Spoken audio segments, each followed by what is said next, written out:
আসসালামু আলাইকুম দর্শক বন্ধুরা, আশা করি সকলে ভালো আছেন। দর্শক বন্ধুরা, এখন আছি আমি ব্রাহ্মণবাড়িয়া মোহাম্মদ ভাইয়ের গরু খামারে। তো মোহাম্মদ ভাই প্রতি বছরই ধামাকাদার সুন্দর সুন্দর সবচেয়ে বড় বড় ব্রাহ্মণবাড়িয়ার মধ্যে কুরবানির ষাঁড় গরু প্রস্তুত করে থাকেন। দর্শক বন্ধুরা, আপনারা ইতিমধ্যে জেনেছেন যে উনি বিশাল বড় বড় দুইটি গরু বিক্রি করেছেন, যার একটির ওজন ছিল 1100 কেজির মতো।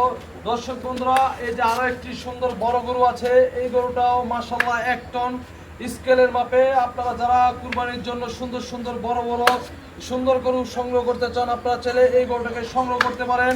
এর চাওয়া দাম হচ্ছে 10 লক্ষ টাকা। এখানে সামান্য কিছু আলোচনা করার সুযোগ আছে। দর্শক বন্ধুরা, তো আপনারা যারা সুন্দর সুন্দর আইকনিক কুরবানির ষাঁড় গরু সংগ্রহ করতে চান, আপনারা চলে আসবেন ব্রাহ্মণবাড়িয়া প্রয়াগ নরসিংসার বোর্ড অফিসে মোহাম্মদ ভাইয়ের গরুর খামারে। দর্শক বন্ধুরা, মোহাম্মদ ভাইয়ের গরুর খামারে আপনারা পাবেন সর্বনিম্ন 2 লাখ থেকে সর্বোচ্চ 10 লাখ টাকা দামের কুরবানি গরু। দর্শক বন্ধুরা, ওনার কাছে আরো একটি স্পেশাল জাফরাবাদী মহিষ আছে। তো আপনারা যারা জাফরাবাদী মহিষ সংগ্রহ করতে চান, আপনারা চলে আসবেন মোহাম্মদ ভাইয়ের খামারে। জাফরাবাদীটির ওজন আছে স্কেলের ওজনে 1200 কেজি। আপনারা আসবেন, ওনার খামারে স্কেল আছে, আপনারা মাইপেল হয়ে যাবেন।